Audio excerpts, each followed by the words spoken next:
দেশের বিপ্লব পরবর্তী এদেশের মানুষ যে বিগত দিনে গুম খুন হত্যা রাহাজানির মাধ্যমে গোটা বাংলাদেশ একটি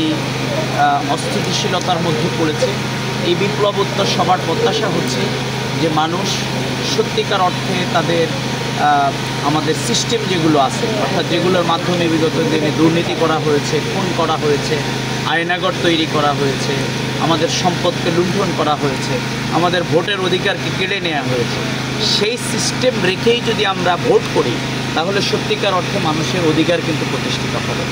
এই জন্য আমরা মনে করি যে সংস্কার প্রয়োজন, কিন্তু সেই সংস্কারটাও কিন্তু অনন্তকালের জন্য না, বরং একটি নির্দিষ্ট সময়ের মধ্যে সংস্কার করে এবং বিশেষ করে বাংলাদেশকে, স্বাধীন বাংলাদেশকে ৫৩ বছরে দেশের জনগণ যে তাদের স্বাধীনতার স্বাদ থেকে বঞ্চিত হয়েছে, যাদের দুর্নীতি এবং সন্ত্রাসের কারণে, যাদের রাহাজানি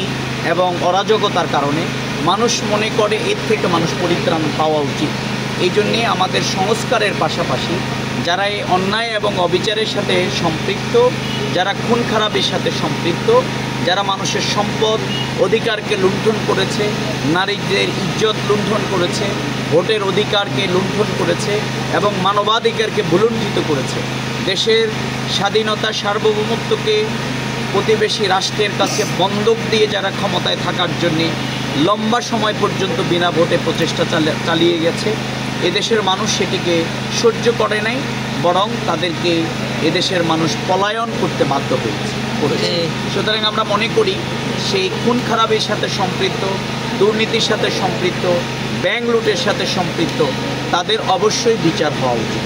তাদের বিচার না করে আপনি শুধুমাত্র যদি ভোট দেন তাহলে খুনিরা কিন্তু আবার রাজপথে কিন্তু বেরিয়ে আসবে এবং সরকারের সেই দুর্বলতার কারণে হচ্ছে সেটি। এজন্যে আজকে আমরা সবাইকে এই সংস্কার, বিচার এবং পরবর্তীতে স্থানীয় নির্বাচন এবং জাতীয় নির্বাচনের মাধ্যমে